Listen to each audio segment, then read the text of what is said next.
Hey everyone, this is Derek, creator of TinyGroove CS, with another video breaking down the triggers that are involved in the background of the latest version 3 release of the campaign.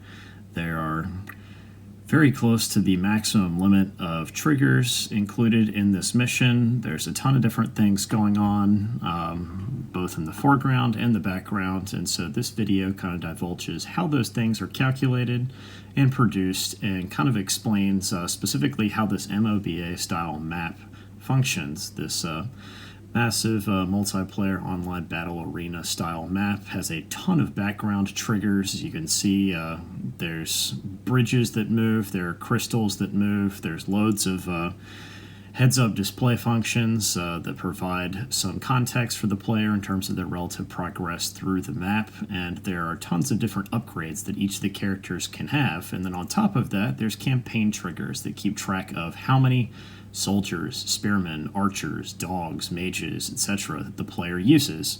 So now that you've seen a very quick overview of the nearly 550 triggers that are included in this particular map, let's dive in.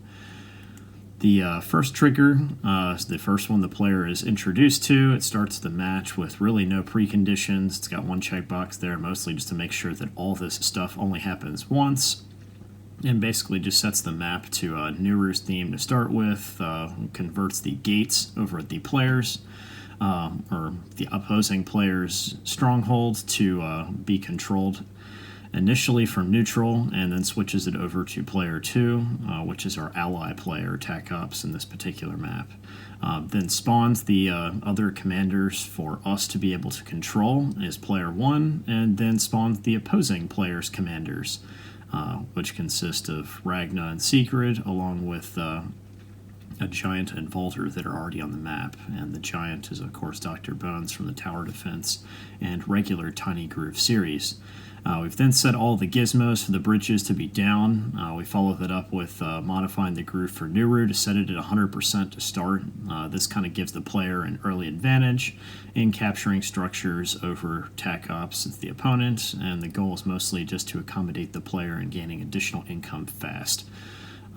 And then introduces updates the Fog of War so that it basically hides the enemy's starting area. That's why we can see at the beginning, is because we control gates over there that immediately are switched over to the opponent's control at the beginning of the game. We just want them to be able to see what the opponent's starting area looks like. And so the player basically is introduced to what the whole map looks like at the beginning, and I've found that gates work pretty effectively by having it temporarily controlled by you and then swapping it over to the enemy. This is now the visualization at the beginning of the map, which basically turns on 3 radial extents of crosshairs, 3, 2, and 1, which kind of provides that interesting sci-fi kind of function of adding closing in crosshairs at the beginning of the map before the player is introduced to their first game functions that they'll be requested to complete, which brings Nuru to the crash site. Ultimately, if either player loses their stronghold, the map is over. So if we lose ours at any location, Nuru says, "Oh no, shucks." In terms of awarding victory to the opponents, that's what would end the map. Alternatively, we also claim victory if there's no opponents left on either side. This just kind of keeps the game from timing out. So that worked out pretty well. On this side, we've got the daily bridge cycle that will cause them to go up and down. All this really does is every day on player 3's turn, the opponents, it will change the bridge counter by adding it once. So it increases this cycle at the end of player 3's turn. The last option here mostly just says once it reaches the end of a week. This repeating trigger will say once it reaches 7, set it back to 0. So that way we'll start the next week's worth of cycles for the bridge counter. So these next several triggers are basically what happens on each individual day. And so I'll just kind of cycle through these quickly. On day 1, it's mostly just letting the player know, giving them a warning that the north-south facing bridges are about to change. And then cycle 2 is mostly just informing them that, hey, those bridges are now actually moving at the end of player 3's turn, so it toggles those gizmos and then plays the sound effect according to where those bridges are going up and down, and then highlights them or unhighlights them. Cycle 3, again, is another warning, now saying that the west to east facing bridges, these 3 are going to be highlighted, saying those are about to go up, and the north to south bridges are about to close again, allowing traffic to go across them, and then gives you some text from TAC Ops warning you of that fact. Cycle 4 basically does the same thing, actually does those things now that we warned them about the previous turn, then basically sets north-south facing bridges down, and then sets the west-east bridges up, toggling their state accordingly, and playing the drawbridge lower and raised sound effects as those happen. And then removes any units or structures that happen to be on those bridges. The game will automatically do this, but it only checks this at the beginning of each player's turn, so it kind of looks weird to see units standing over lava beforehand, so we fixed this by simply moving those units out of the way by removing them directly. That way we don't have them just artificially standing over those spaces when they shouldn't be. The bridge cycle 5, basically on day 5 of the cycle, then highlights those places and says, hey, they're about to close to permit traffic again. And by the time we get to day 6, now all of the bridges should be closed. So this is just toggling them to close them on day 6 of the cycle, and then highlights them or unhighlights them after playing the drawbridge lowered sound effects, at which point day 7 nothing is scheduled to happen, so it doesn't appear in this cycle. So that's how the bridges work. The next functions that are involved here, and these cycles have been used in TinyGroove before to allow tidal cycles to increase or decrease as highlighted functions and cause the players to get stuck in them if the water levels are too high. This can be used to cycle more than just gizmos. You could use this cycling function to affect things like cyclical weather patterns as well. We've had these on rain loops for different levels as well that I've created before. For example, some of those same maps from TinyGroove where you had the rains come in and the floodwaters rise to certain levels, they were connected to puzzles on those maps. And so these cycles are pretty useful to not have to script every single day what happens, but just say, hey, here's a series of 8 triggers, one that advances the cycle, one that recycles the cycle once it hits maximum trigger value, and then what happens on each of the days of that cycle, whether it is a 4-day, 6-day, 8-day cycle, whatever it may be. It's useful for controlling weather or other patterns that you don't want to dedicate individual triggers to. This odd-even recruitment swap is actually what is controlling a series of functions related to how the AI for both TAC Ops and Felheim function.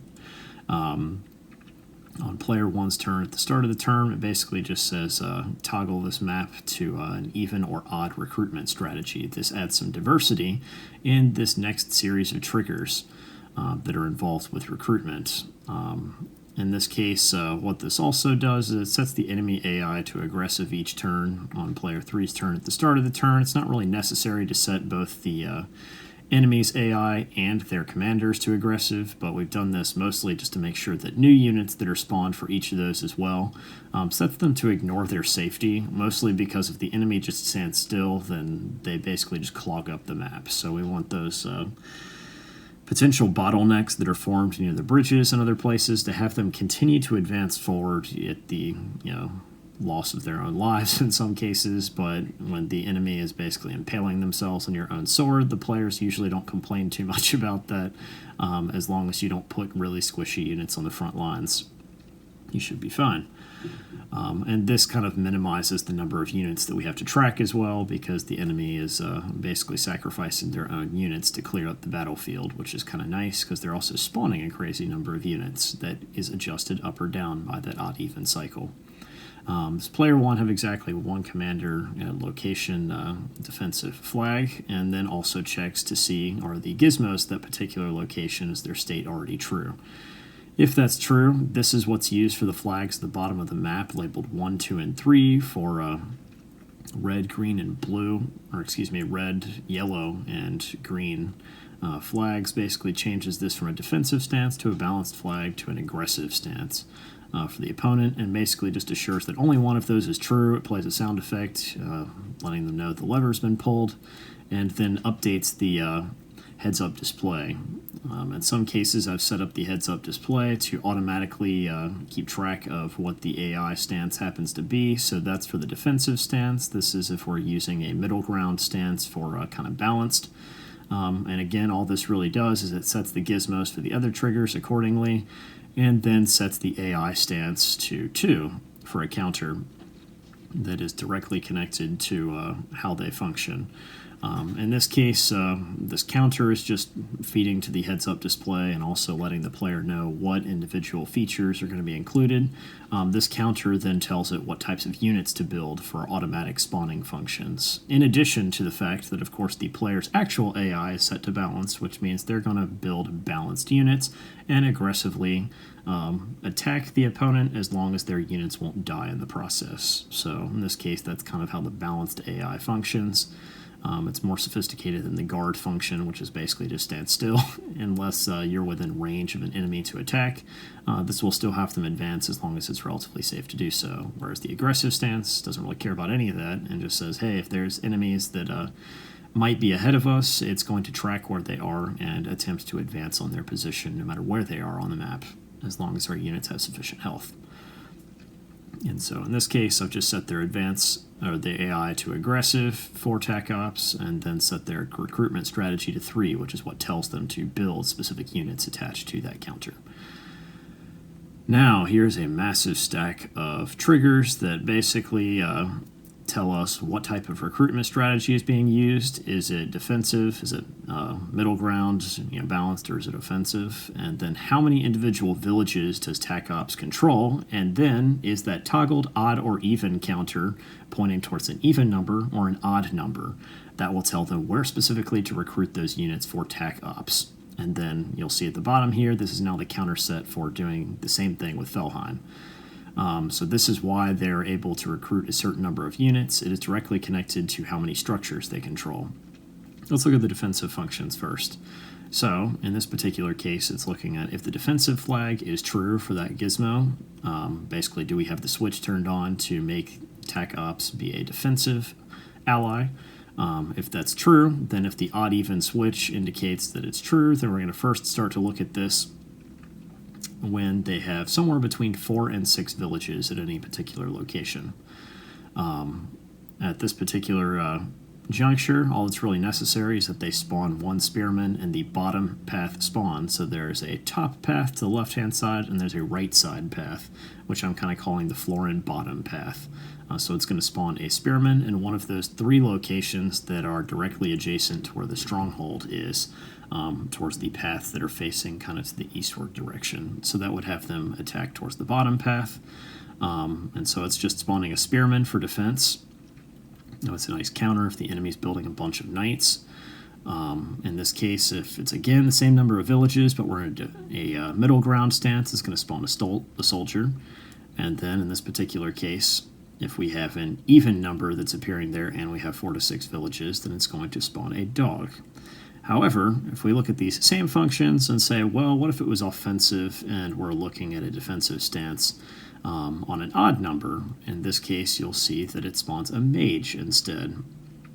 For our defensive strategy, this is what provides you a ton of the heals at the beginning of the map. Also, when you're set to a middle ground stance on an odd number, it spawns an archer instead of a soldier. So the middle ground stance is truly a balanced function because you've got a bunch of soldiers which get their crit when they're standing close to each of your individual commanders, but you also have got archers that are behind those soldiers and your commanders on the front lines that can shower them with arrows, which is a truly balanced stance. Whereas the defensive stance, you already saw we were spawning mages, and we were also spawning other units that would directly accommodate a defensive stance, whereas our offensive stance on an odd number spawns cavalry. So you've got knights along with mages, both of which have very large movement ranges, but it also allows you to directly accommodate, or excuse me, not mages, dogs. So it's spawning cavalry and dogs. Sight from the dogs allows you to peer through the woods on the other side of the lava path. But also allows your towers to shower those areas with different forms of artillery fire, which in this case is mostly just large boulders. Now if we have 6 individual villages, all this does is it now spawns 2 units instead of 1, so if the player allows Tac Ops to control somewhere between 6 and 8 structures instead of 4 to 6, they're now going to build more units. So as soon as Tac Ops captures 6 structures, this is great because now in a balanced stance, they're going to recruit a soldier there on the bottom path and an archer on the top path. And the number is even. If that number happens to be odd, for example, and we look at this, you'll find that instead it will toggle so that now you've got alternative views for those.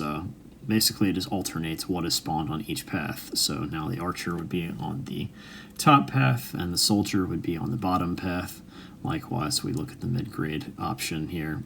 For the even number, you have your soldier on the bottom path and your archer on the top path. And also keep in mind, in response to some of the different playtesters, normally it would be 2 units, but I lied. I forgot I turned this off for the second unit because we had so many units that were clogging up the player side of the map that we actually turned off half the recruitment for this. But I still left them in the editor, so I just used that silent flag and said, hey, don't actually spawn that second unit. So I lied. Sorry, this doesn't happen until you have 8 structures. That is actually true, and we actually turned off a 3rd unit that was going to spawn there. It just kind of gummed up all the pathways, and as a result, there was really a lot less space to stand.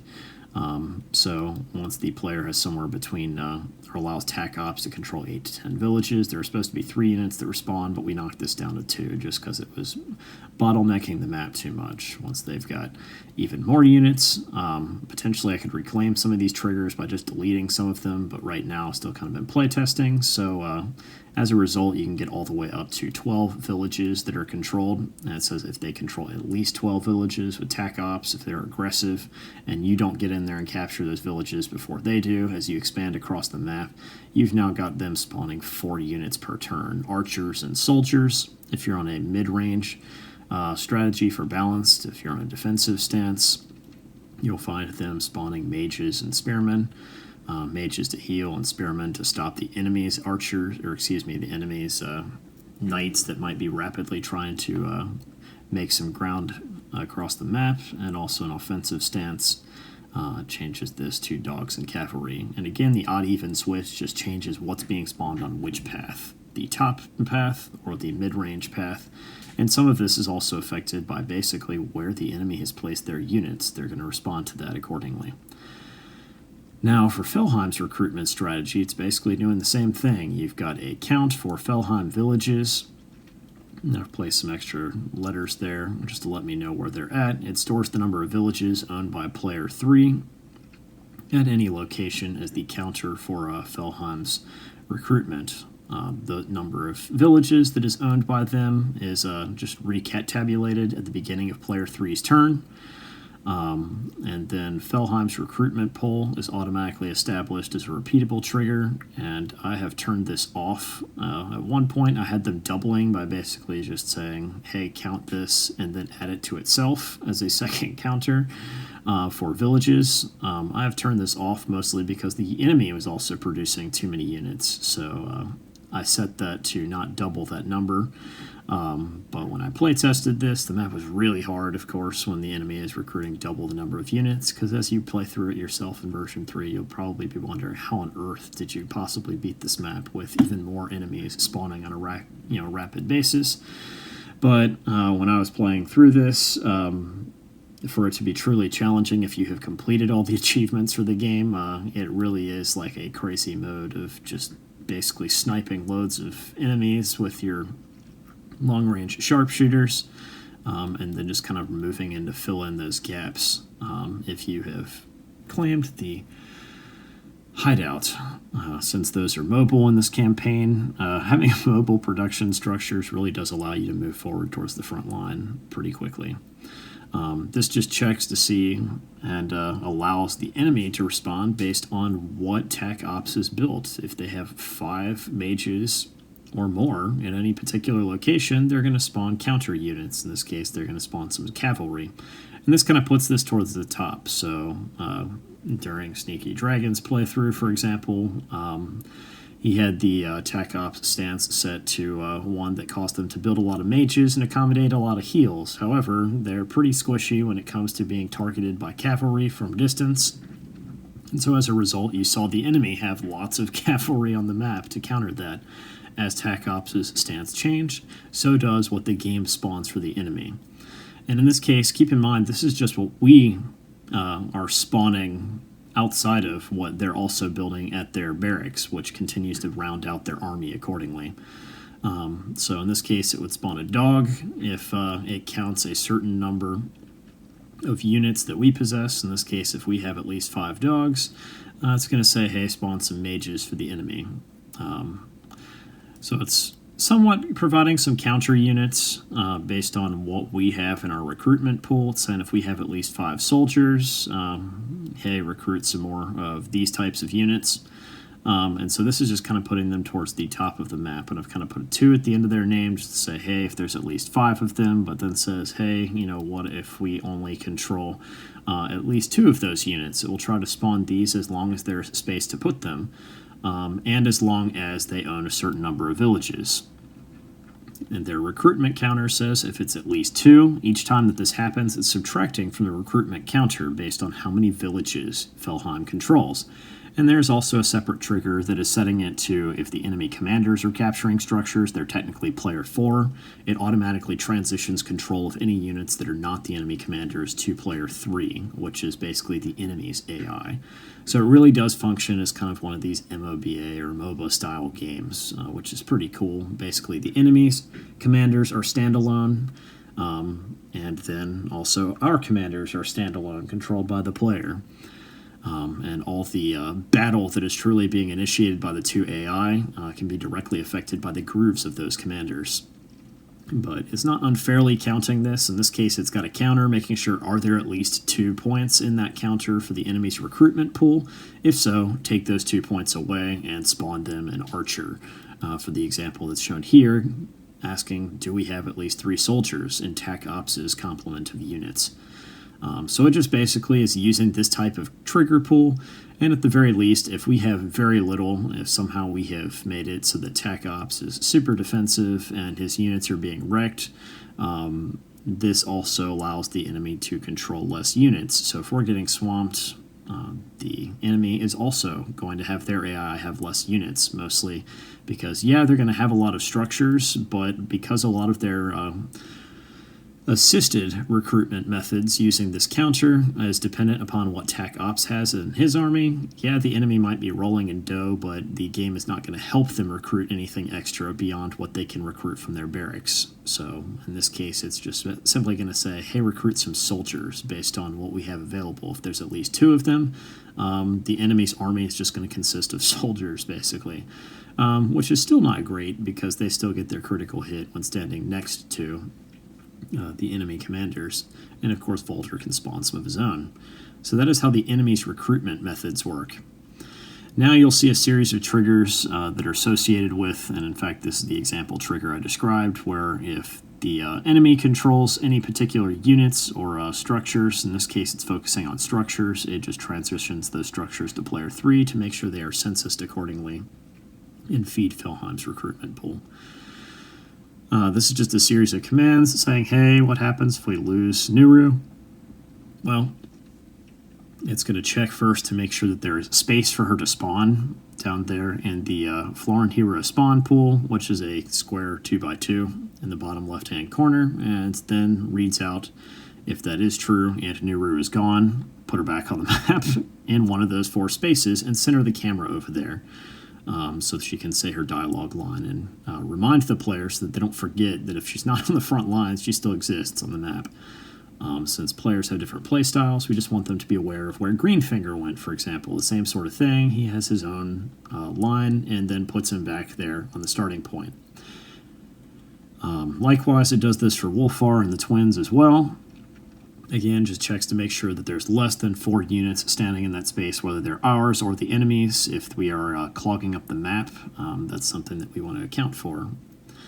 And then finally, it's worth noting that I also had more complex stuff in here, but took them out just because it became frustrating as I was playing through it, and didn't even get this to the alpha for the playtesters that were interested in playing through this. But I also had it set that it took away the upgrades if your hero died, but it was so frustrating to get all the way to the mountains and make that odyssey in the first place with your heroes that if they suddenly got killed by your enemy's towers or other things, usually with Fog of War, towers can be exceptionally frustrating if you're getting trebbed from far away, or ballistas that are hitting you. So as a result, I took that away, mostly so you keep your upgrades, which now kind of allows you to kamikaze into the enemy's space as well for the second Groove Gurus that are functionally included in these maps.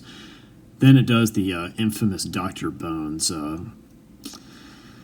campaign trigger. Basically just checks first to make sure he'll say his line, and then it will spawn a giant there. It doesn't really do a whole lot here, but what it does check is it makes sure that there's 0 giants for the enemy. They can't spawn them from their barracks, so in this case it's only player 4 that's controlling the enemies, but it also makes sure that there are no units or structures standing in the one space that Dr. Bones could respawn.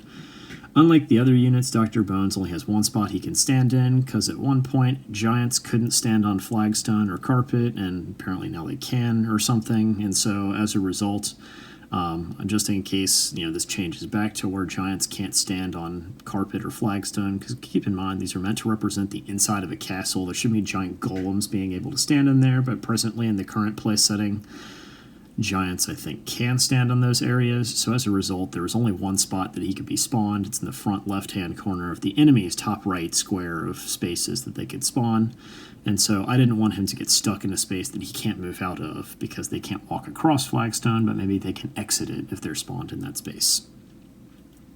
And likewise, the way that you could usually circumvent this is instead, if for some reason you couldn't spawn a giant on flagstone anymore, this could be modified to spawn a soldier there first and then convert that soldier into a giant by using the changed unit type function. But keep in mind, in some of the latest adjustments that Chucklefish has made in campaigns where you tried this with naval units, spawning them in rocks or other things, it's instantly killing them because they can't stand in those spaces in the first place. And that has caused some major glitches in TinyGroove and TinyGroove Tower Defense that I have still not been able to fix since I do not have access to those campaigns anymore. Same deal for Valder. Spawn him if he's dead. Same thing for Sigrid. Go through, identify if there's enough space to put her there, if she is no longer on the map. If so, then spawn her back in the recruitment pool in the top right-hand corner of the map. And then lastly, Ragna. Same deal for her as well. And then she says her lines and respawns her on the top end of the map. And so that's basically how the heroes respawn. Now it's basically just going through the functions of identifying with the player eventually reaching the ship part. And this is near the edge of the lava flow. It's going to play the cutscene there. It's going to highlight that area by basically removing the arrow that was red there, letting the player know, hey, we succeeded here. It's going to play some dialogue. And then it's going to center the camera on the enemy stronghold, saying, hey, Ragna looted this campsite, this crash site, but the rest of the stuff is in the enemy stronghold. So it's going to update the mission objective accordingly. And then it's going to center the camera on the northwestern mountain range where the Groove Master is located. And then provide this side quest corresponding the orange arrow to the orange data that is presented in the heads-up display in the next following triggers.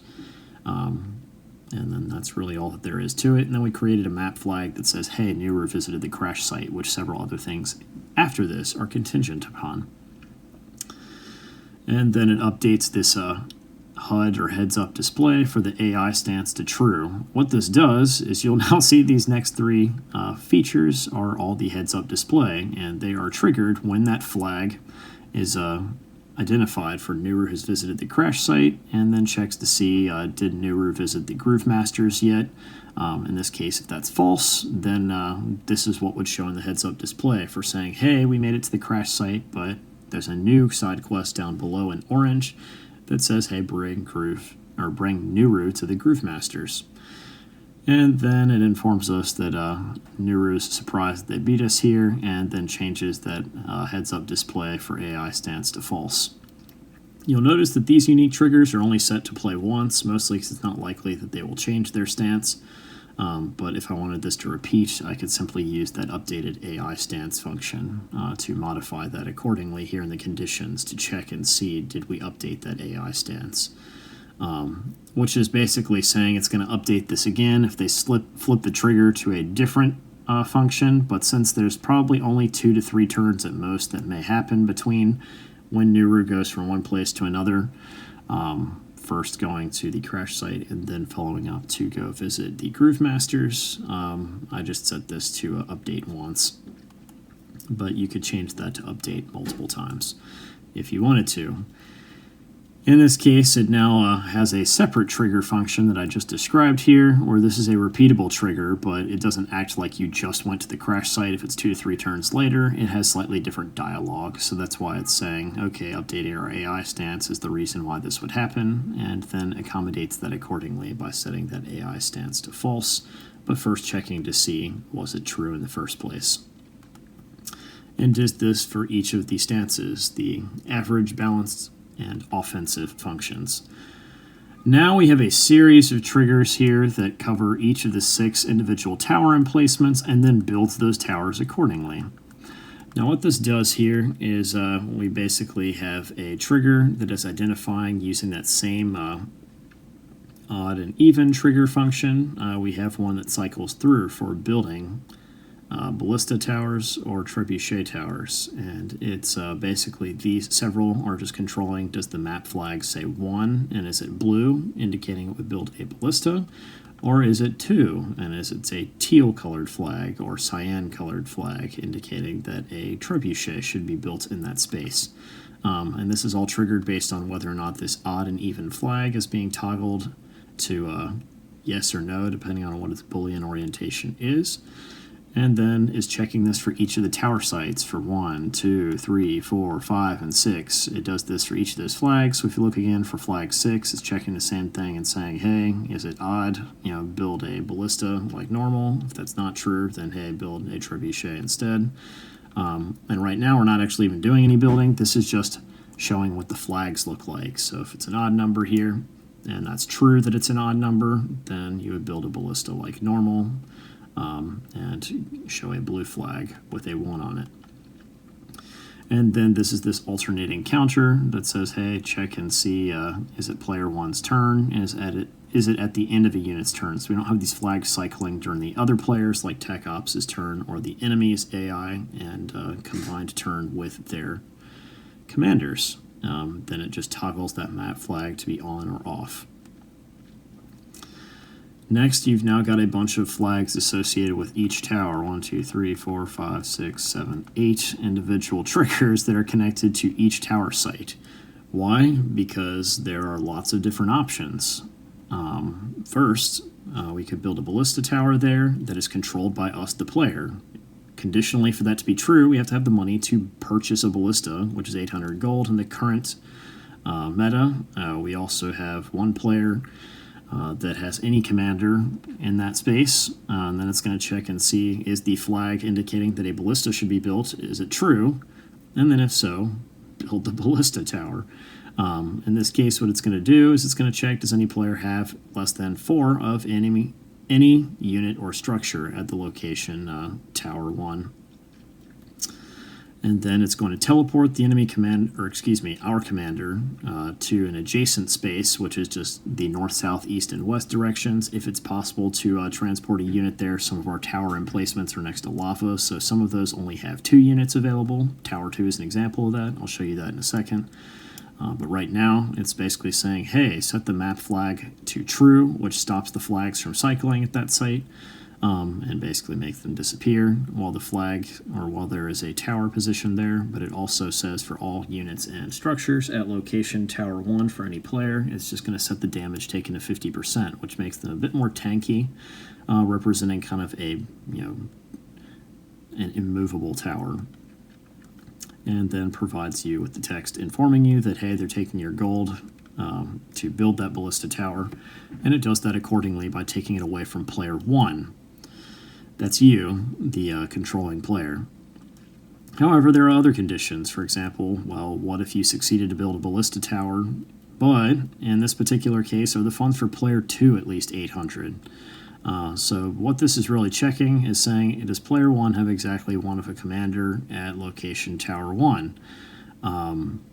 In this particular case, it's checking, does the map flag still happen to tell you that you're going to build a ballista tower, and does any player have less than 4 of any unit or structure at the location where that tower is?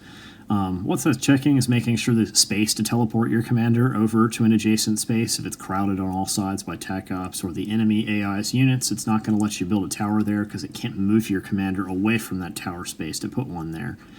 And there are flags down below that will accommodate that by letting the player know, hey, you got too many units standing nearby, or the enemy has too many units standing nearby. Defeat some of those, and then a tower will be built. The next thing that it will do is basically say you built a ballista tower, only TAC Ops is now saying you built me a ballista tower. What that means is basically the player doesn't necessarily have 800 gold, and so as a result I didn't actually have to build that into the trigger because it's filling these in chronological order. So if we have the money, it's automatically going to build it for us first. So I didn't have to add an additional trigger condition here to say, hey, does player 1 not have at least 800 gold? In theory, you could say that first if you wanted to, but since our trigger immediately above is already checking for that, I didn't include it here. So as a result, it's now checking, does player 2 have at least 800 gold? If they do, then we're going to move our commander out of the way, but build the tower for TAC Ops instead.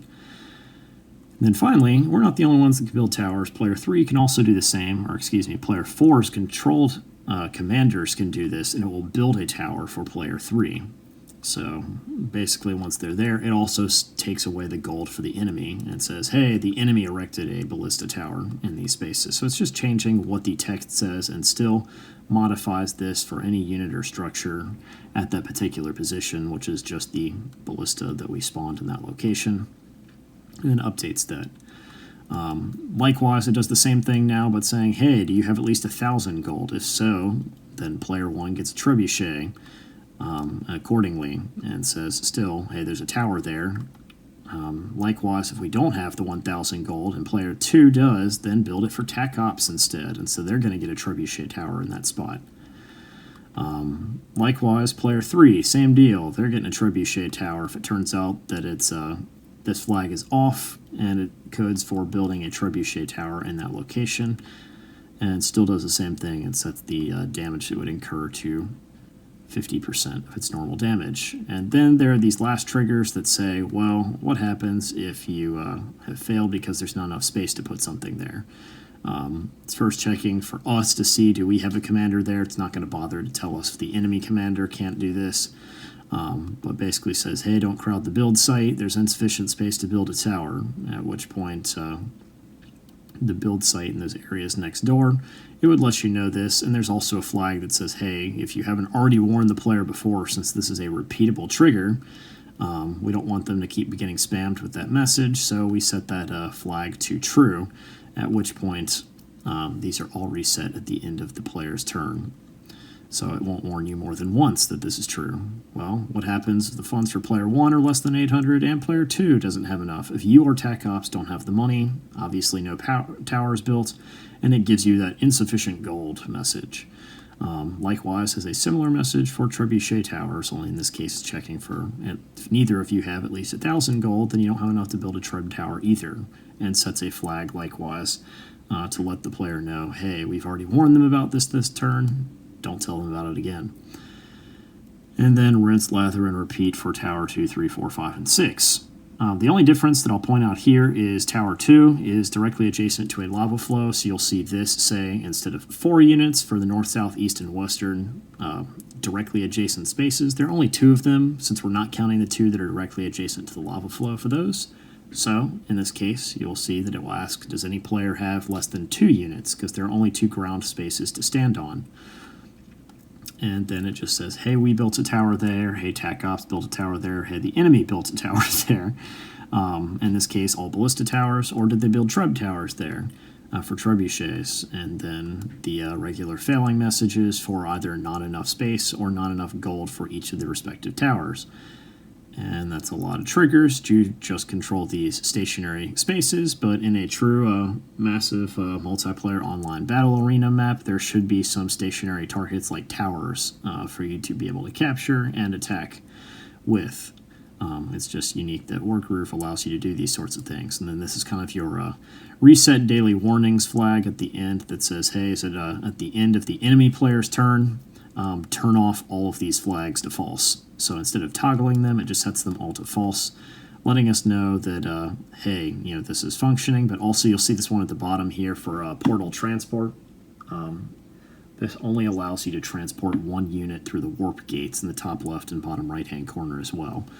So this is what turns that off and then back on only for our building units, but also for that warp gate. Now, I'm going to power through a lot of these pretty quickly, but basically this is where the enemy is being helped to capture towers, since their commanders don't typically haphazardly land on those spots. That's our goal, to slowly over time capture those towers if the player doesn't make them to them first, which is possible for some of these towers, but not for others. So all it says is it just basically allows you to reach each of those spaces and says, hey, the enemy has captured a tower there. But in this case, that text is actually also triggering some pro tip cutscenes that we added to this. So based on what is happening on those turns, this is basically saying day 5, introduce a new pro tip, but also help the enemy build some towers across the river of lava. Now, there's some conditional stuff here. If you've already beaten map 2 and added to your permanent arsenal the strike zeppelin, it's checking to say, hey, did you already add the mobile hideout to your repertoire of mobile construction vehicles? If so, have player 1, when she's at the crash site, this then spawns a balloon for you next to it. Then basically gives some logic saying, hey, there's a parachute near the crash site that she's able to fashion into a hovering hideout tent. Or balloon if you inflate it with air. Then spawns a balloon and then converts that from player 3. So what that's done is basically just says it gives you a different type of balloon that looks more like a parachute rather than the one that the Florin normally has. That's the only logic behind converting it from player 3 to player 1. And then says, I'm glad that it's in our permanent arsenal. Likewise, if it's not, that also gives you another flag that I added towards the bottom of this list, just to let the player know, hey, you could have gotten something extra here if you have already beaten mission 2. So if the player's getting to the point of rage quitting at this point, it lets them know that, hey, you could probably get some mobile production vehicles, like to be able to spawn long-range sharpshooters by day 2 or 3. Which massively changes the pace of the battle, because once you get some of these mobile vehicles, it makes the map rapidly accelerate how quickly you can meet the enemy's threats at each of these bridges. Since your sharpshooters or your rangers or ranged riflemen are pretty adept at doing that. Now this goes into the next category of it's checking to see when you move your units, are they getting trapped by enemies' crystal fields? These happen before we actually track where the crystal fields are, mostly because the crystal's already there. We want this to happen. So what these individual triggers do is it first packs up your hideout into a balloon at the end of a balloon's turn. If it's standing in a crystal aura, it blocks it. Likewise, it unpacks it into a hovering hideout if it is not within range of a crystal aura. And then likewise, we'll pack up a barracks into a wagon, do the same thing if a wagon is blocked by a crystal, and then says unpack the wagon. And then has different text based on whether or not we have completed a unique achievement. And then likewise, there's the same thing for the hovering towers, which are new units that are introduced in this map, by saying, did our aeronaut happen to stop in a crystal area? If so, then modify those accordingly. So this is how our mobile military operates. I'm just going to kind of quickly move through these and say, hey, there's a thief. If they happen to be at the location of last recruit and it's the end of a unit's turn, it's going to convert that thief into a balloon, and then take that balloon and convert it into one for player one, so that it looks like balloons that aren't leafy looking, like the florins, since those look more closely similar to the tents for the hideouts. This just kind of allows the canvas that's provided for those units to look like regular balloons rather than large leaves, and kind of sets them apart from maybe other regular balloons that can possibly be spawned that don't function as hideouts. And then says basically the same message that it does for Mission 2, that our thief stole the fire outside, moved it inside the hideout, trapping its heat to inflate the tent into a strike zeppelin. And then at the end of that zeppelin's turn, it will unpack into a hideout, presuming that it is not within a crystal field. If it is within the range of the crystal coverage, which is highlighted regularly on the player's map, Newer basically just does nothing other than say something, and it's not converted into your hideout. However, chronologically, next in line, if that turns out not to be true, in this case you'll notice that it's going to ask, is there 0 units within that crystal coverage? If so, then it's saying our strike zeppelin deployed into a hovering hideout. And then likewise, if there turns out to be a unit that's in the space, but this is a separate zeppelin, it then fixes that with a later trigger. Likewise, it does the same thing for a barracks. It packs up the barracks into a wagon. So this is how our mobile barracks function. It's surprisingly simple with the update incorporating meta locations, although I was able to code this in a TinyGroove in the vanilla version that was released 8 months ago that also does the same thing with several more triggers. But now that we have a meta location, it's much simpler. It just says we packed up our war wagon, and I have since added some things in missions 1 and 2, but need to add to mission 3, where it also transfers the health from each of these individual the wagon. So if the wagon's almost dead, the barracks when it unpacks will be almost dead as well. That prevents the player from kind of gaming the system by constantly moving that wagon around to get a fresh 100% barracks in the front lines, and discourages building walls out of barracks against the enemy, since I realized, it was not quite what I had intended. Every time that we were spawning a new wagon, it's basically creating a new barracks when it unpacks at 100%. So likewise, it's saying the war wagon signal can be blocked, and then it converts that wagon into a barracks if it is not within the range of the crystal field. And it's checking first. This is a unique function that if all the barracks upgrades are there, then it also does some unique stuff. If it turns out we have completed those, you'll notice a much longer series of things. If we have completed that and our barracks are massively upgraded by completing all those achievements, and now sets this to basically heal everything within range of that wagon using the entrainment heal function. So everywhere that wagon has passed by is going to heal all units and structures that you own by 20%. By modifying their health in a series of 4 waves, which kind of just animates this with a less dark highlighted space every time this happens. So basically all it does is it heals up to 20%. It follows this 4 times through, but using different levels of highlights, so it kind of appears animated over time. And kind of gives you an interesting effect to show them gradually being healed in the space where the wagon has traversed or passed. It also heals the wagon itself, since technically it is part of its path. So that's kind of nice as well, and that's why it's a nice complement to not having the wagons be at full 100% health every time that they respawn, or not respawn, but are moved and unpacked in a new location. So now having that is a way that the wagon can heal itself every time it moves. But was otherwise kind of useless. If your wagon was already being healed to 100% each time, the wagon is now part of those units in that entrainment field that are healed at 20% every time you move it. And of course that comes the same cost as it does to a mage, since it's costing you 300 gold to build a new wagon. That's just kind of the cost of doing business in terms of healing your units. It's now basically providing the combined function of the heal, only in a different shape than the mage's regular heal function. So kind of cool, innovative, different way to basically use a unit that has massive range. If you're on roadways, you can heal a ton of stuff that way.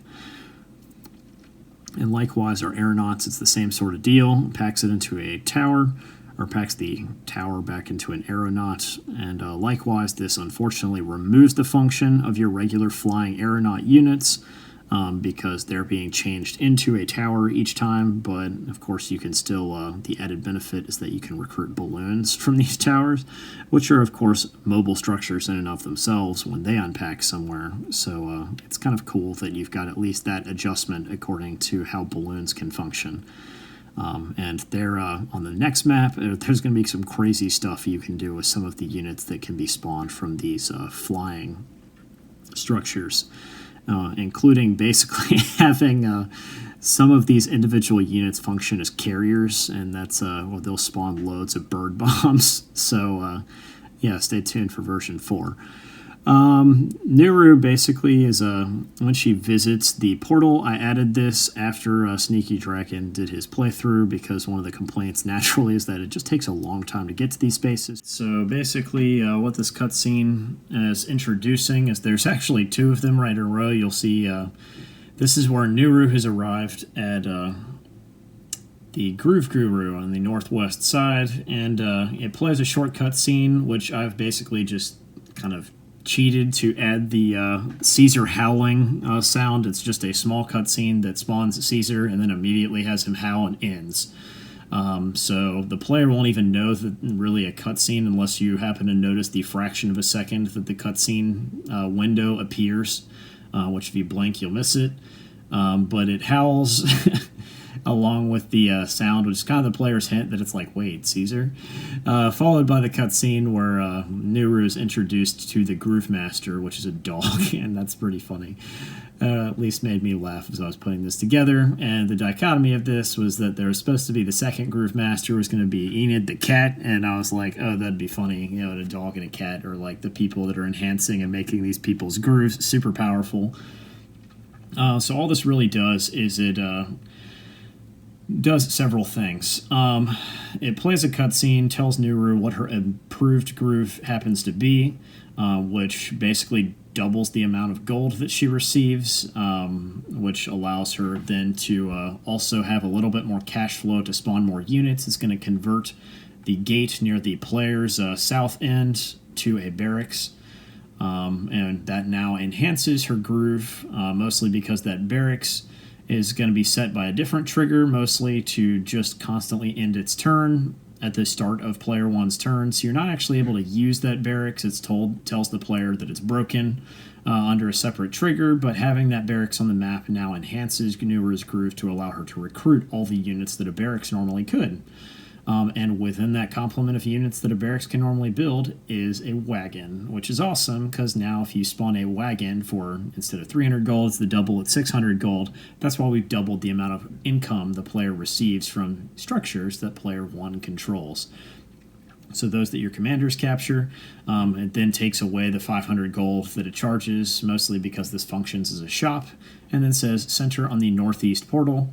And this also is where we unlock the portals. Caesar sweetens the deal by basically activating the portals, so you have a 4th way to cross. And then on top of that, I modified this further to help you get to the second Groove Guru a little bit faster with Nuru at least, since I wanted players to really be able to use the upgraded towers as well.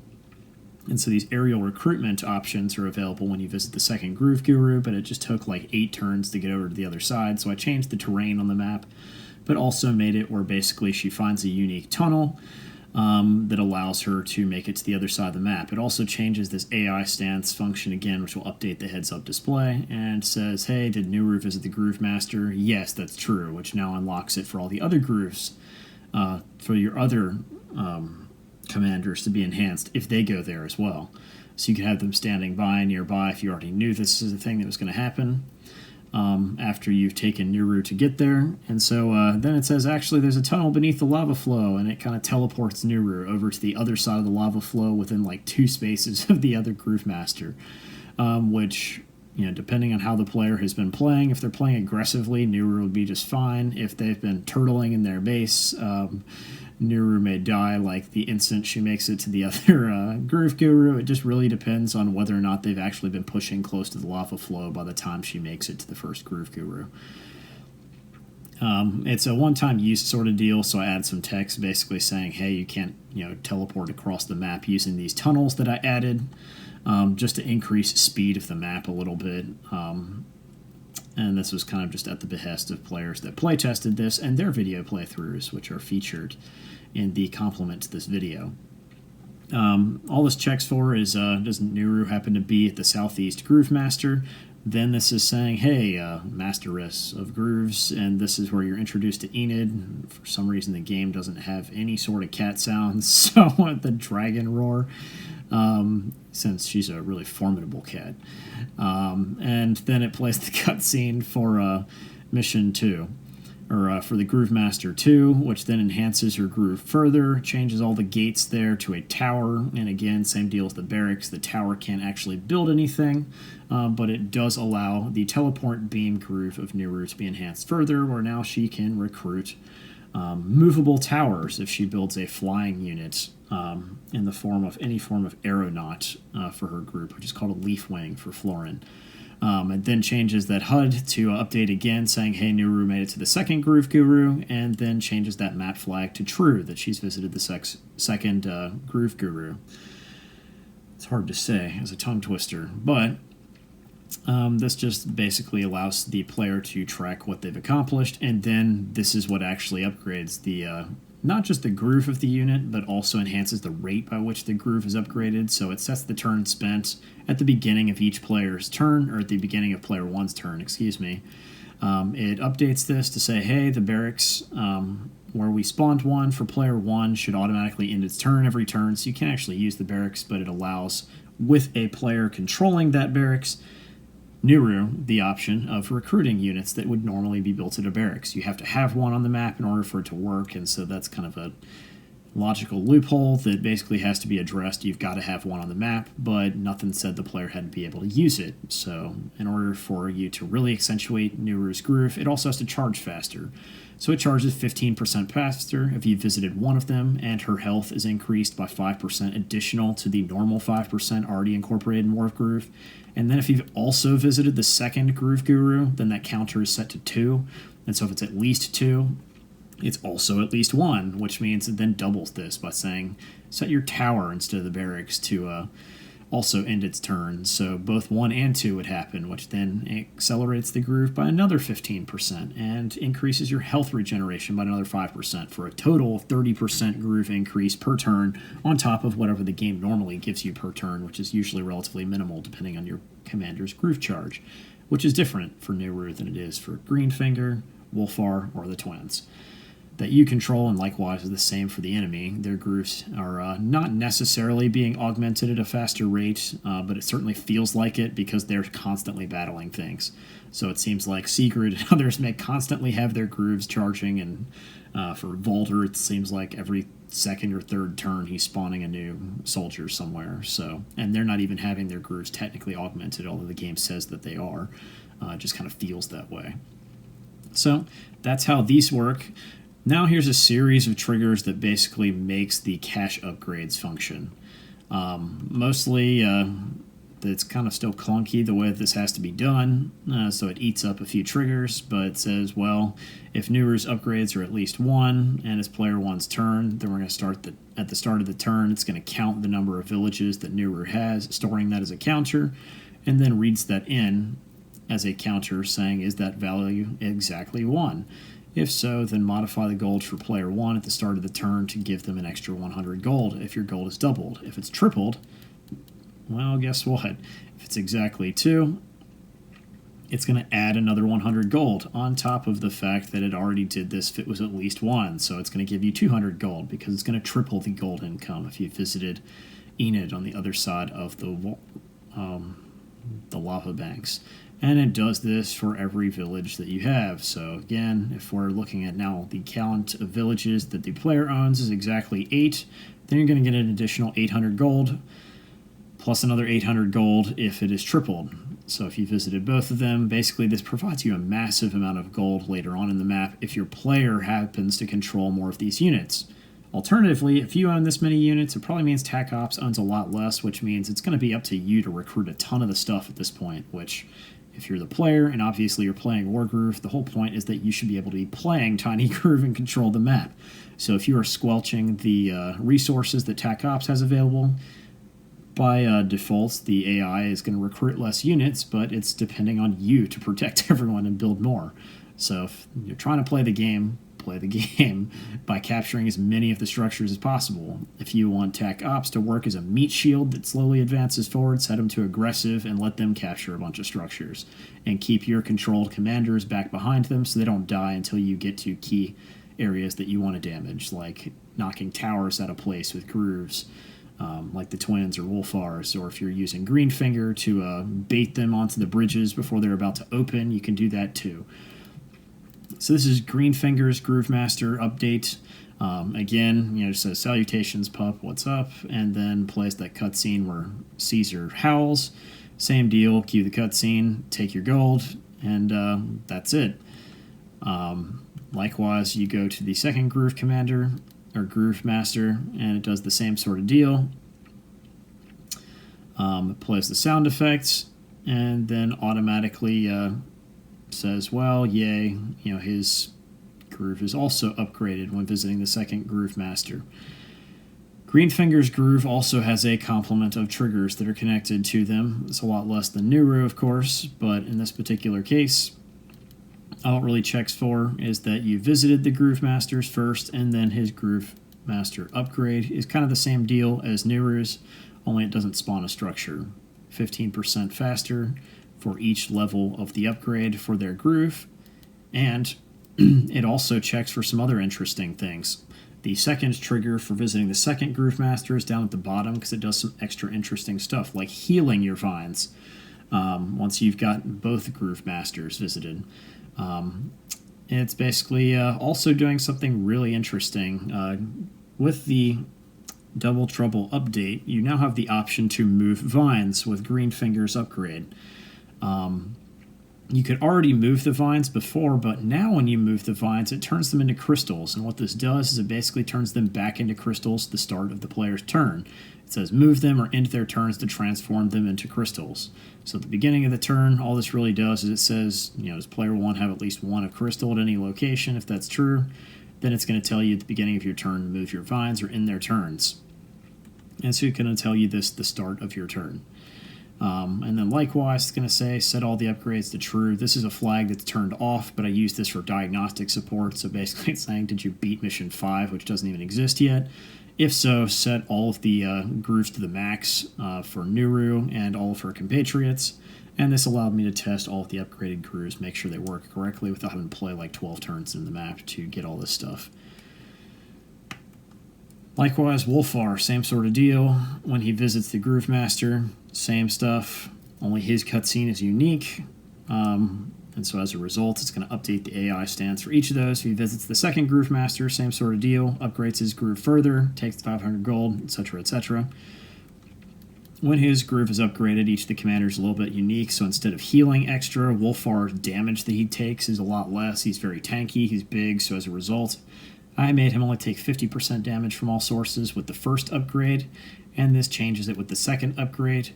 You'll notice when it says is the counter at least 2, well, if that's true, it's going to modify the groove for Wolfar to add 15% again, but now, so he gets to tee off more frequently, which allows you to make use of the cool upgrades that I've embedded into this game a little bit more frequently. If is getting 30% charge per turn on top of whatever the normal charge rate is of the commander with WarGroove, but basically gives them their groove by the time you've upgraded it twice for any of your commanders, like every other or every third turn they're getting to use their groove, which that's kind of the whole point. If you only control 4 commanders plus whatever you've been able to spawn with your groove upgrades with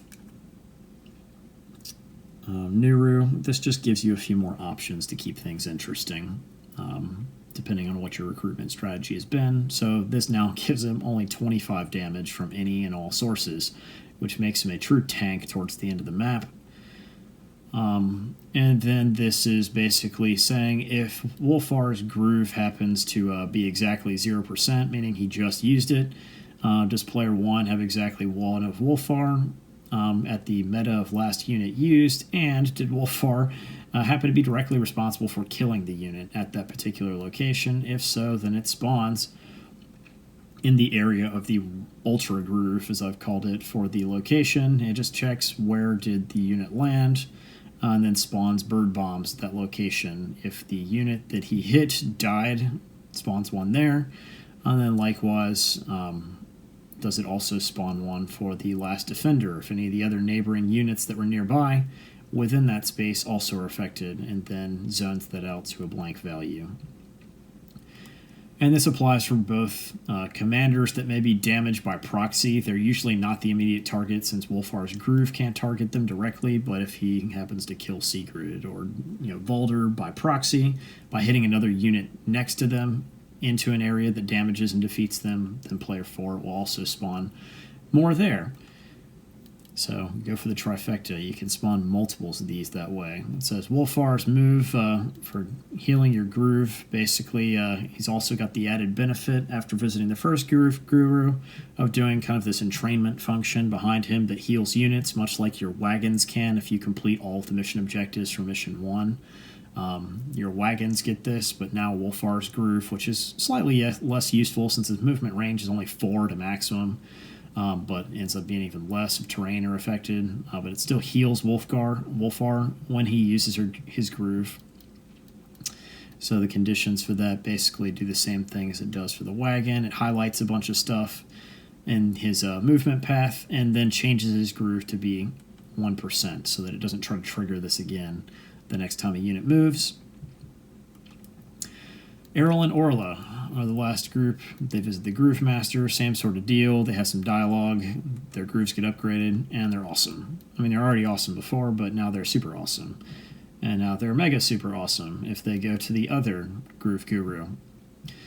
So by the time they visit Enid, they're basically like crazy, powerful, some cute dialogue and stuff ensues, at which point then, like Wolfar, they, instead of being healed extra, since we realize these are guys that can really push in the front line, Wolfar can tee off enemy towers and other things that are pesky and get them out of the way. Errol and Orla can light the world on fire or heal massive groups of units on either side of the lava banks, so TAC Ops' units are virtually unstoppable if you use the healing water groove, which I realize fire is certainly very useful for clearing out massive areas, but I've also had huge success with using the healing water on all of my units, where if you set TAC Ops to aggressive, he just plows straight into the enemy.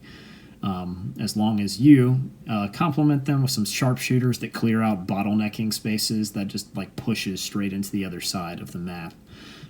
So you have to clear some of the enemy units out of the bottleneck, but as soon as that happens, TAC Ops sends his dogs and knights straight into the enemy's territory, and at that point it makes it almost impossible to defeat, which is a different way of playing Errol and Orla, especially since their groove enhancements adds some crazy stuff, but also they're a little bit more tanky. With 2 upgrades, they're 60% damage from all. With 1, they take 80% damage, so it's only slightly adjusting the amount of damage that they take. And they're still not as damage resistant as towers, of course, but even with both upgrades, this allows them to get into the thick of it with fire towards the end of the map if you wanted to. And of course, because there's 2 of them and they're twins, this kind of gives you the effect of like an overcharged version of Eagle, the CO from I don't know why I just blanked for a second, but if you're a fan of this turn-based strategy function, you'll realize that all of the Advanced Wars series, there's been a commander called Eagle that can move again when he uses his super CO power. Basically functions that way, but almost an overpowered version of that. Checking to see, is their groove exactly 0? Did they just use it? If so, are they also the last unit used? If that's true, then in this particular case, it's going to change that counter for their upgrades. It's going to check to make sure it's at least 1. And if so, it's going to set their turn spent to false, meaning they can move again after they move, and it plays a short cutscene that basically just has them say the words, Wonder Twin powers activate, and then they get to move again, which is crazy because the only thing, and so you would think, hey, you can run in and attack and then run away, but you have to realize their turn is spent the first time by using their groove. So it's basically allows you some guerrilla tactics. If you're using the fire, you can run up to the front lines, cast the fire way deep into the enemy territory. As long as you can see it in the fog of war, you can target it, and then you can retreat and run back if you wanted to. Alternatively, when you have done this twice, at the very bottom of this, there's another trigger that also makes them invincible during their second attack, which means counterattacks. You could run up and attack an important strategic target, like the enemy stronghold, for example, or the enemy towers, and not suffer counterattack damage during that second phase attack. Of course, it turns off as soon as your groove hits 1%, which is triggered by attacking anything in the first place. And so as a result, it will charge their groove and make them invincible again, at which point a separate cutscene that's very short, that really just plays an audio clip that says, oh, we should be careful. And so Errol says that, and it kind of is the cue to the player saying, hey, we're no longer invincible, after the first one where Orla says, we're invincible. So it's kind of just audio cues that kind of help with the player playing through the game. And so Errol and Orla are crazy powerful, so is Wolfar. But in my opinion, of course, Nuru is still the most powerful, since this kind of centers on her and allows her to recruit mobile structures with her teleport beam. But second most powerful is probably Greenfinger, since his vines can now become crystals. And that augments all of your units and all of TAC Ops' units. Their defenses, anything that's in range. And of course, one thing that I haven't even explained yet, and it is the massive amount of triggers that you're about to see here, is we're tracking the enemy's crystal fields, and this is more complex than Mission 2 because the crystals move now. Not on their own, but where they're placed, they're basically being pooped out by Sigrid and Dr. Bones. As they move around the map, it's placing them in their unit paths. And the reason why that matters in terms of where you place your crystals is your crystals now function as a neutralization field for the enemy's crystals. So where you previously couldn't unpack wagons, balloons, or your new mobile towers that allow you to recruit dragons and witches in this map, you now can unpack them inside the enemy's crystal fields as long as they intersect with one of your crystal fields. And that's just insane, because basically you're neutralizing the enemy's neutralizing function of their fields. So it's a crazy arms race that comes up in the cutscenes quite a bit in this map as they kind of target Sigrid, or excuse me, not Sigrid, but Caesar and Enid when they enhance your grooves. It comes around to, like, you guys are just war profiteers. You enhance the Felheim's function in terms of how fast their grooves charge, and they're now dropping crystals everywhere. But now you're giving us the component that counteracts the component you just gave them, since the enemy commanders cannot normally drop crystals. So here's how it works.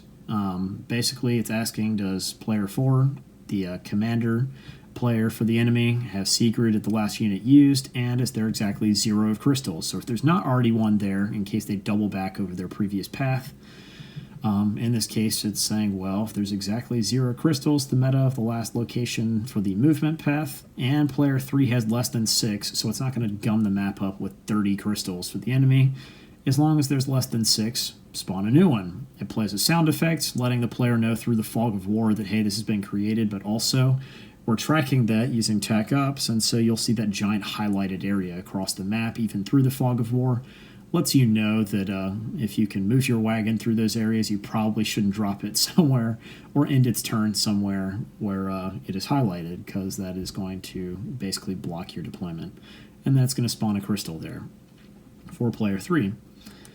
Likewise, Dr. Bones can also do the same from the TinyGroove Tower Defense campaign. He's the main protagonist of that, but also TinyGroove, the regular campaign that I created.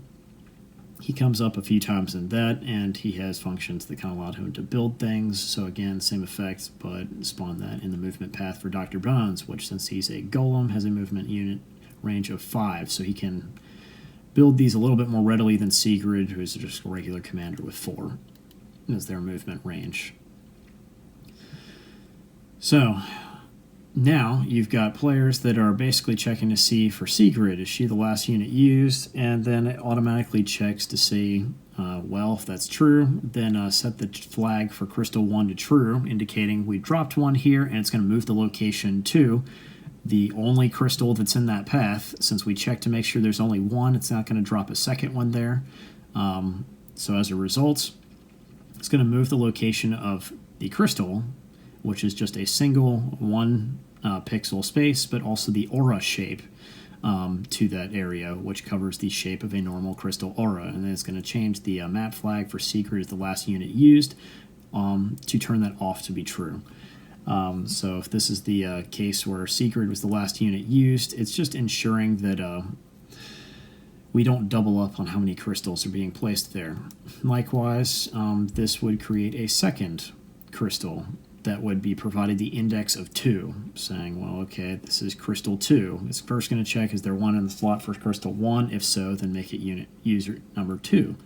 And likewise, you can have up to 6 for Sigrid, but these are also shared with the same 6 that Dr. Bones is spawning. So in theory, by the end of turn 3, the enemy could have up to 6 crystals, assuming that there weren't too many units in the way of the movement path that they followed.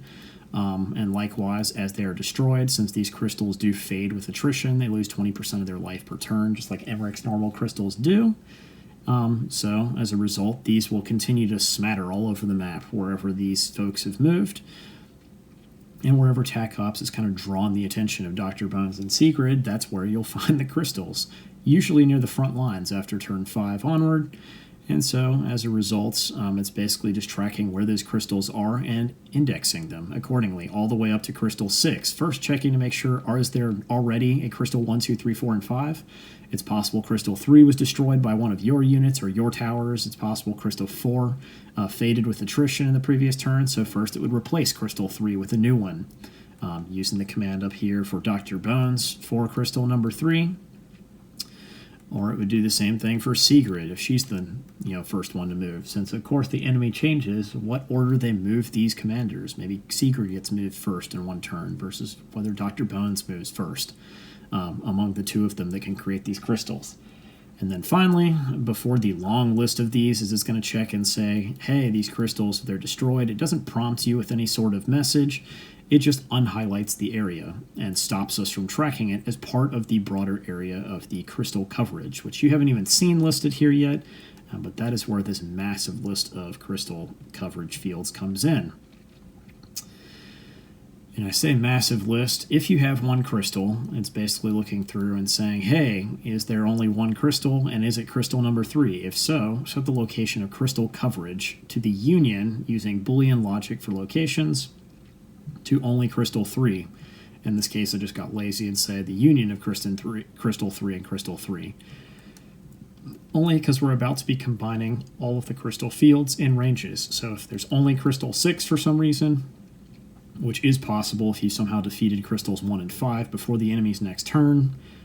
This happens a lot with Errol and Oral's Fire and other things. If that happens to be the case and for some reason there's no crystal 1 through 5 because we've destroyed them already in their current turn, or Tac Ops continues to wail on them in the continuing turn, then it's going to split those up and track just crystal field 6.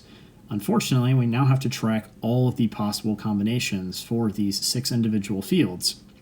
Which means now if there are 2 crystals, what if they're crystal 1 and 3, 1 and 4, 1 and 5, crystal 1 and 6? What if it's crystal 2 and 3, 2 and 4, 2 and 5, 2 and 6?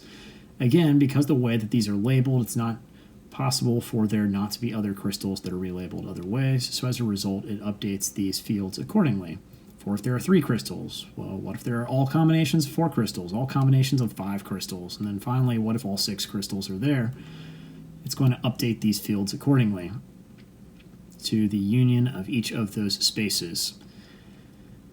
And then likewise, it's going to calculate the presence of, well, what if we have a barracks in that space? It's going to inform the player, let's say, hey, set the turn spent for the barracks in that space and the turn spent for a tower in that space to be true, even if they happen to be in that space. Now, likewise, you've got a series of commands that are included here at the end of day 1, player 1's turn. This is just our first message. I started to add these in after I added the baseline of the map and the crystal functions. And basically, this is the dialogue at the end of day 1 explaining how the heads-up display works, and sets the music to Wolfar's music if it wasn't already set to that previously. Day 2, same sort of deal. It's now explaining the bridges, how they open and close. So it just happens at the start of day 2 for player 1. Day 3, the explanation is pretty straightforward. Again, the same, but now it's explaining some of the details related to how towers work. I made this as in-game text so you couldn't skip over it, mostly because I realized that at the very least the player should know how these tower functions work. Spent a lot of time programming them. At the very least, they should probably be informed of how they function. Unlike these, the pro tips are videos that you can skip through if you've already played through the map once, but I found that the towers are kind of a unique function. The players kind of need to be reminded of how they work each time in case they've failed the map and go through and replay again. Likewise, this moves any feature that's in the portal for player 1 over to the other side. So this moves from left to right. This one moves and teleports from right to left. And of course, it sets their location as long as they are true, meaning the portals are already on, then it will transport them to the other side. And then likewise, it will teleport any unit or structure owned by player 1 back over to the northeast portal if they happen to be standing on that space the next turn, which is why I have this set this way. But also, their turn is spent and it's set to false, meaning they can move again immediately, so there's no reason why they should still be standing on the portal the next turn. Unless they teleport over there, at which point it realizes that there are 2 enemies that are bottlenecking that space. That is possible, at which point you use your commander or person that you've teleported through the portal to attack one of those people, and then it will automatically teleport you back to safety the next turn. It's not ideal, but I have seen that happen before. And allows you to kind of clear out the space around those. Now this is all combinations of the heads-up display, basically saying, hey, Nuru's visited the Groove Guru, and or visited one of them so far. It updates the heads-up display for every possible combination of what these looks like, or what this looks like. So, hey, Groove Guru has been updated, and it's still keeping track of what the AI stance happens to be. However, after this, you'll see every possible combination of, well, what if Nuru and Greenfinger and Wolfar have their second level groove? As a result, you'll see those highlighted down here accordingly in the heads-up display, just informing the player of what potential combinations exist. And yeah, there are more possible combinations, but as a result, you can't visit each of the gurus without Nuru visiting them first, which means this also limits most of the combinations where Nuru has to have at least 2 before any of the others have 2, and Nuru has to have at least 1 before any of the others have 1. So as a result, there's a lot less possible combinations functionally included here. And likewise, at the end of the match, if player 1 is victorious, it says thank you for playing, and then updates them accordingly with when the map was uploaded, and updates them specifically with the campaign flag of Mission 3 is completed. Yay! So that is victory. Everything else after that is just additional things that I've added that kind of tracks your crystal aura fields. So for example, if you visited the crash site, this further updated this, saying, hey, we haven't visited the crash site yet, but we decided to modify our heads-up display to let them know that we've toggled our AI stance for attack ops. So it's first checking to make sure, no, we have not visited the crash site yet, but yes, we want to update the heads-up display. And then it changes those gizmos at location 1. It checks to see if it's true. So it doesn't actually change the gizmo, sorry, it just confirms what it is. And then it tracks all of your crystal auras. You can have up to 10. Why? Because Greenfinger can spawn 5 vines at a time, and it's possible that if his groove is charging super fast, you could have up to 10 vines that you have moved in a given turn, at which point you now have up to 10 crystals. We're looking at the one for number 6, checking is there crystal 1, 2, 3, 4, and 5. If so, these are in reverse chronological order, mostly making sure that it doesn't automatically try to rename crystals the same things when you move them.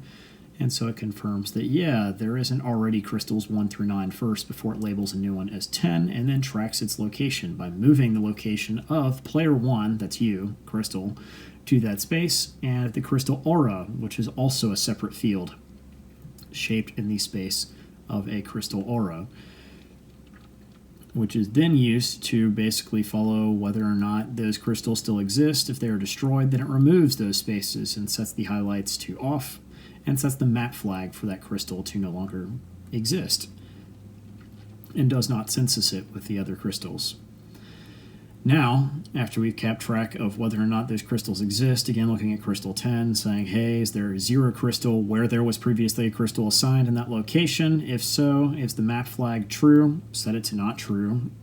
That way it's not being censused with the other crystals, and then sets the highlight to none, which in this case we weren't necessarily highlighting their locations in the first place. That was mostly my diagnostic test. I've turned off the highlights for the player's crystals since we know that they work.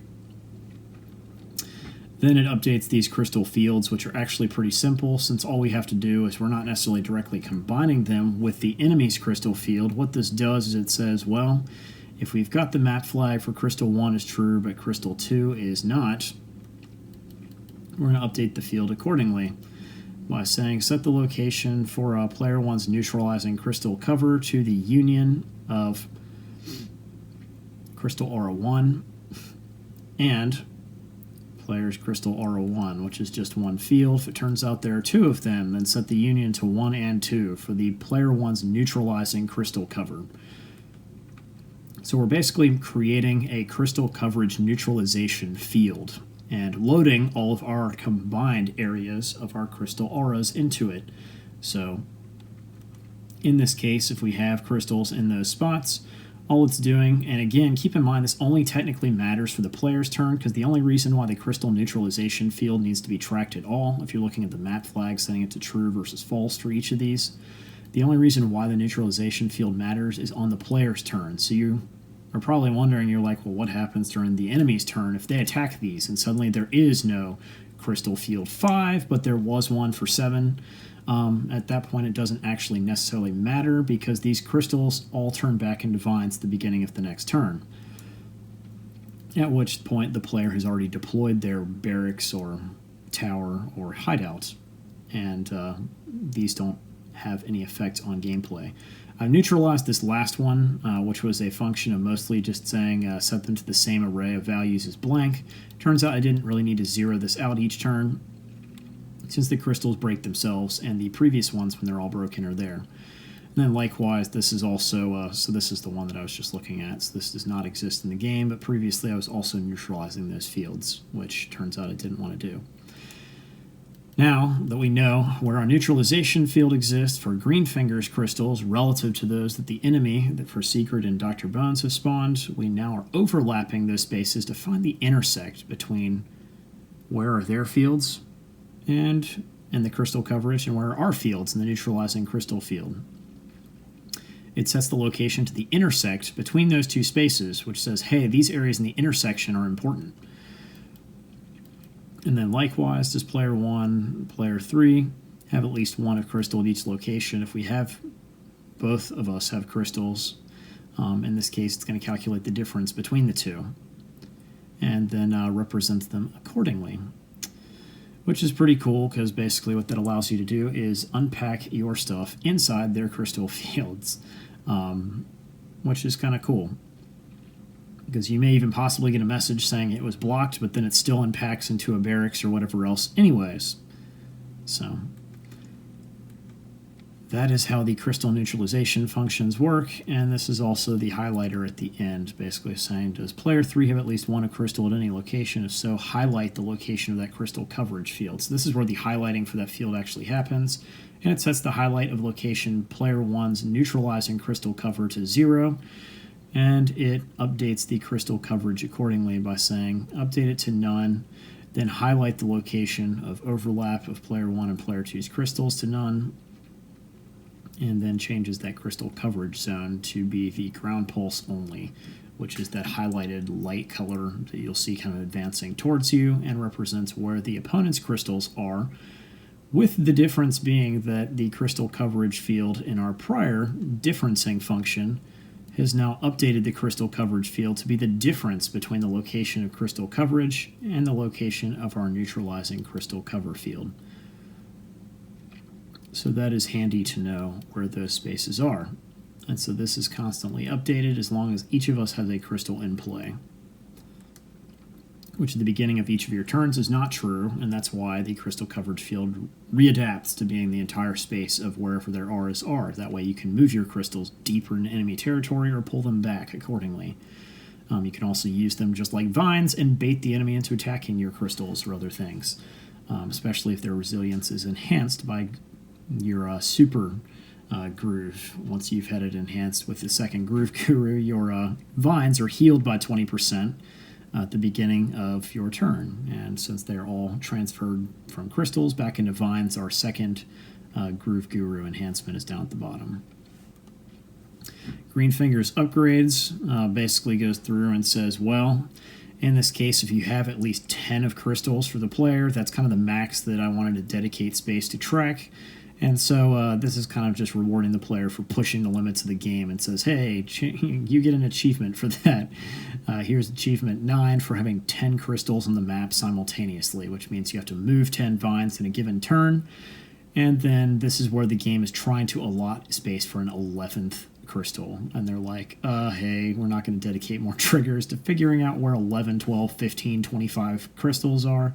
At a certain point, I draw my limits and dedicating too much space for stuff like this. But if you're gaming the game real hard, I like to reward players for thinking outside the box. And the only way to really successfully pull that off is to use the Tac Ops' mages to heal your crystals constantly before you have the second groove upgrade, or just protect your crystals rather than putting them on the front lines. And that makes it work out pretty well. So this changes the AI's stance accordingly based on how many times you have changed it. There's also a trigger that keeps track of the AI stance. How many times has it been changed? If it's at least 10, then basically indicates you changed Tac Ops' strategy nearly a dozen or more times during the map. Once you've done this at least 10 times, basically just awards you achievement number 11. Also, it updates if you did all the stuff and you completed it by the S rank of 35 turns, meaning you upgraded all their grooves, completed all the side quests, and the main objectives, then it gives you achievement 12, which says we expediently beat the enemy all over the field and awards achievement 12. So those are just handling achievements. And now these are these two that are tracking whether or not Dr. Bones or Sigrid are the last units that were used. This really mostly mattered in terms of making sure that they weren't trying to spawn multiple crystals on their turn, which shouldn't be possible. But what was happening is if you defeated Dr. Bones or Sigrid and then they were teleported all the way back to the back end of the map, it tried to spawn another crystal for them back there. And so as a result of the last unit used, it turns them off. It also helps us track more effectively the placement of the enemy's crystal fields, since their movement paths differ.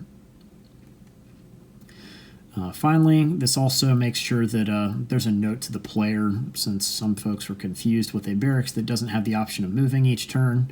If you don't read text, you might have missed this, but for the most part it just says, hey, the purpose of this structure that ends its turn automatically each turn is just to let you know. So this is just a trigger that has a note. There's a separate part somewhere else that actually sets its turn each turn. We just wanted the note to appear once during the battle for this one, but also the same thing for the tower. When you visit the second groove guru, it spawns the other tower, which is already handled in a separate trigger, but this is mostly just centering the camera on that new tower to let you know, hey, that gate has been converted into a tower, but you can't really use it to spawn units there back at your base. You can spawn them on the front lines using Neura's teleport beam.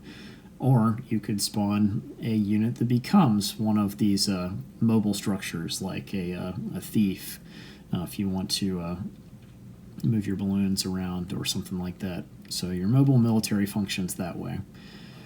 And then finally, there's plenty of cutscenes that explain how that works in this mission and previous ones. And then says, well, in this case, there's also a wah-wah mission objective saying, hey, if you haven't completed mission 2 yet, It lets you know that there's a parachute there that you could have fashioned into a hovering hideout if it were part of their permanent arsenal. But since it's not yet, this is just letting you know, hey, you could probably go back and make this mission easier by beating mission 2 first. And we've got quite a few triggers here left, but for the most part, Felheim's got an option to convert soldiers. For Volder's Groove, this just goes in and says, hey, does player 4 have at least one of a soldier in any location? If so, convert it to player 3. That way, the only purple units on the map are the enemy's commanders. Likewise, this is also additional functions for the crystal blocks, saying, well, what if there is a balloon that's inside that crystal coverage, but it's not the specific balloon that you are trying to block? If that's the case, then it's going to change that balloon into a hideout, and then retroactively change all the hideouts back into a balloon. That retroactively pulls all those units that are inside a crystal field that shouldn't be there into their mobile counterparts, which is basically allowing the enemy's crystals to function retroactively if they need to. Likewise, does the same thing for wagons, and again, the same thing for our mobile towers, if there's an aeronaut in those fields. There's also a crystal interrupt function for each of these, which I kind of had to add since now your crystals neutralize their crystals. It's saying, hey, our new crystal aura repacked our hovering hideout into Strike Zeppelin. You can reposition it, and so this is just letting you know. The interrupt function does not happen very frequently, but it mostly is where you have opened a new crystal in the space of the enemy, and then somehow it has been destroyed by one of your own actions. It's possible that happens. If it's still your turn, then it repacks it back up. And then now this is removing arrows, keeping track of the northwest and the southeastern groove masters. Once all of your individual commanders have visited that respective groove master, it just makes that orange arrow go away. Just cleans up the heads-up interface a little bit. And then now, if you want to track the individual tower slots, there are 4 of them. If you want to permanently add the mobile tower to your permanent complement of units to be used outside of this mission, for example in mission 4 or retroactively in previous missions, it's possible as well. In version 4 of the campaign will include this, where you can now use those towers outside of this mission. But in order to do that, it's basically checking to see, did you put mobile towers around the enemy's HQ? There are 4 slots in the north, south, east, and west of the enemy's headquarters, and the reason why this is super hard to do is, of course, they won't be towers if the enemy has crystals in that space, which means you have to destroy all the enemy's crystals around the headquarters or their stronghold, but that's problematic because the enemies are also spawning back there, and so as a result it just requires you to destroy the crystals and then temporarily have 4 towers surrounding it. And in this case, they don't even have to all simultaneously be towers. It automatically sets this flag the second that you had a tower there at some point, and then it checks if all of those were there. Likewise, this is separate the tower emplacements where you built your trebuchet and your ballista towers. If all 6 of them are true, this gives you a map achievement saying, hey, we gained retribution on our Felheim foes by putting tower emplacements everywhere. As a result, it sets the bridge counter to -80, and what that does is it basically will change all the gizmos in a separate trigger to set all of those down, so all the bridges are closed now permanently, because presumably if you control all 6 towers at that point, you don't want to have to constantly wait to slowly meter your units across that middle threshold of the map. At that point, if you control all the towers on the enemy side as well, presumably you control the bridges, and so this will now set all of those towers. Since you own all those towers, it gives you the achievement, but it also will confirm that, hey, all those bridges are going to be set down permanently for the rest of the map, presuming you don't go for another 80 turns, which you're in the home stretch, so hopefully not. This is just if you're incorporating mid-range, so again, this is more information related to updating the heads-up display. And now, this is just kind of messy towards the bottom, but it's keeping track of if you have all 4 of those towers in the allotments, it's going to change this to allowing your transportable towers to be permanently recruited throughout the rest of the campaign by setting a campaign flag and saying, hey, we can now use these transportable towers throughout the rest of TinyGroove CS. On day 5, I added an additional trigger later on that mostly just explained how the phase fields work for the crystals, and kind of warned the player that, hey, that's what that weird flashing glob is off in the distance. It flashes a lot on the enemy player's turn because it updates every single time that a player moves. And then now it boosts the way that these individual barracks function. So these are where we have our campaign triggers that are set up for achievements.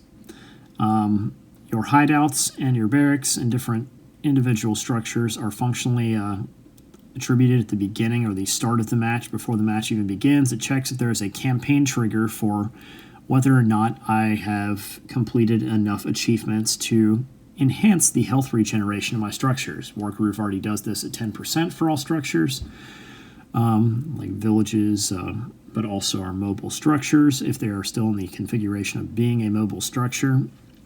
Like a barracks, they'll also heal for 10% per turn. This just adds an additional 5% on top of that.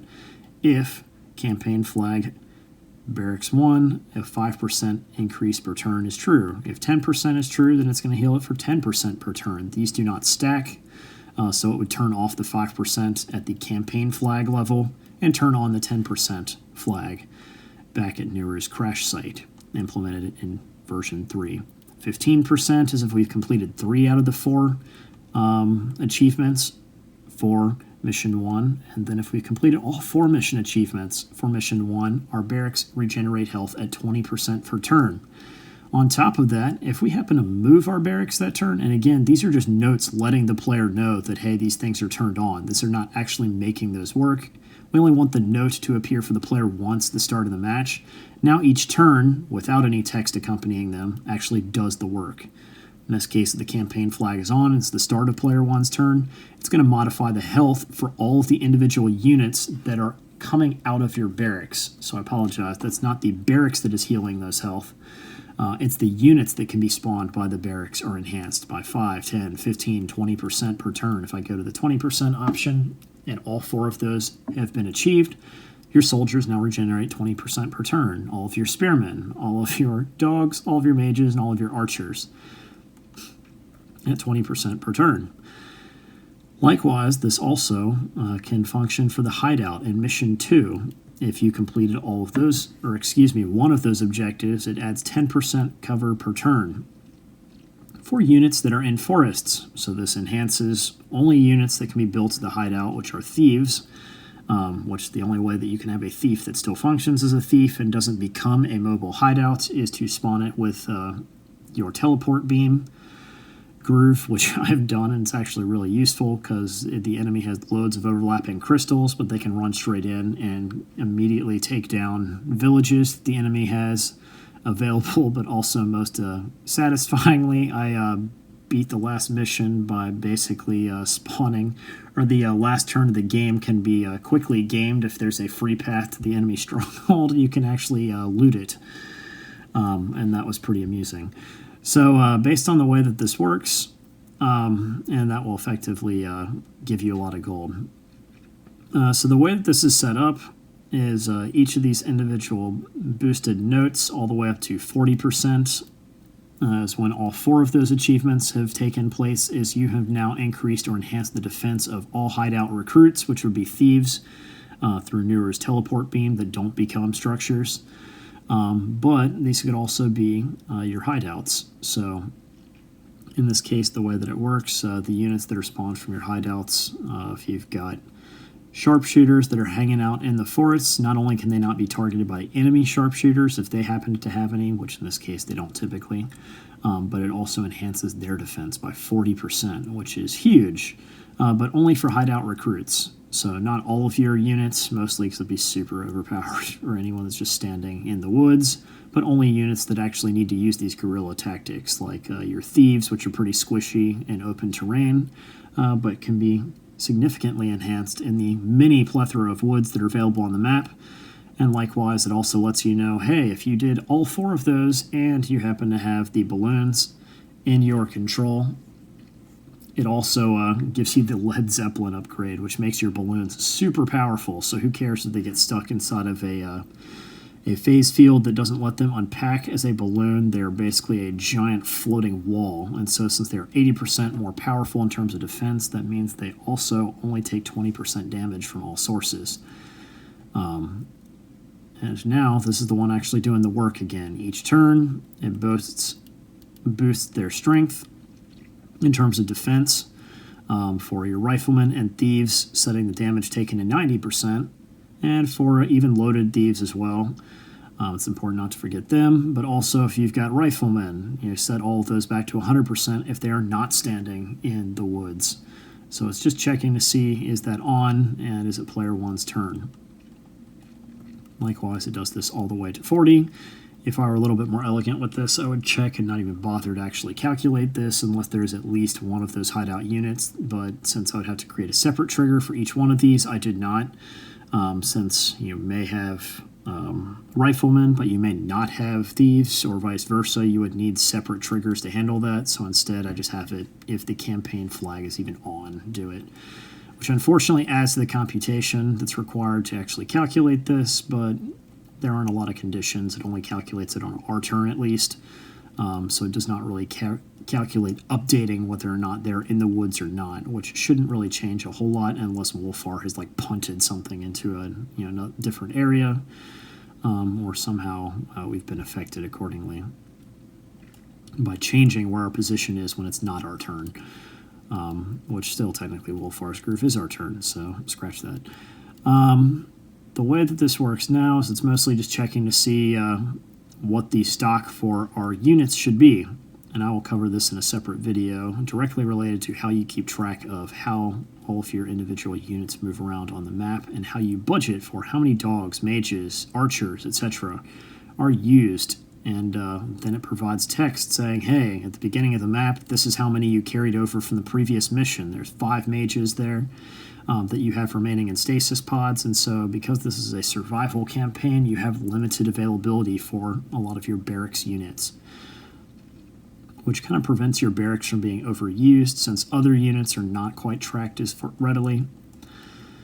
And so as you go through, it basically says as you build 1 soldier, it keeps track of where they are and drops that to 0 soldiers remaining in stasis pods. If you try to build 1 when you don't have any, it basically says, well, sorry, you don't have any remaining, and as a result, it's going to set the turn spent for the barracks you try to recruit it from, to unset it so the barracks can recruit something else instead and refund your money back to you. It's a good practice, mostly because the player may not have been accurately keeping track of what's where, and this just kind of is a automated guidance method that corrects a potential mistake the player might have made if they didn't know they didn't have enough soldiers remaining in your stasis pods, since this is not something normal to WarGroove. Likewise, do the same for spearmen, dogs, mages, etc. And as I mentioned, this will be covered in a different video. Thanks for watching. I'm Derek, creator of TinyGroove CS, and I hope you enjoyed playing through Mission 3. Take care, and stay safe.